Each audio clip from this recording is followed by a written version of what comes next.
The father of Hazrat Ibrahim Taimi narrates that Hazrat Ali radiallahu anhu, while giving us a sermon, said, "We have no book except Allah's book, the Quran, and this is scripture which we read." Then he said, "This scripture contains the dictates about the wounds and the edges of the camels, and that Medina Munawwara is a scared place from here to such and such place.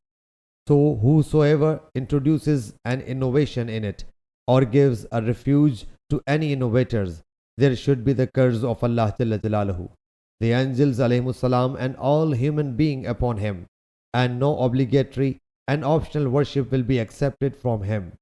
And whoso makes an alliance with anyone saves his master, the same is for him. And the guarantee of protection given by all the Muslims is alike. So whoever disgraces any Muslim, the same warning is for him." Sahih Bukhari Hadith number 3172.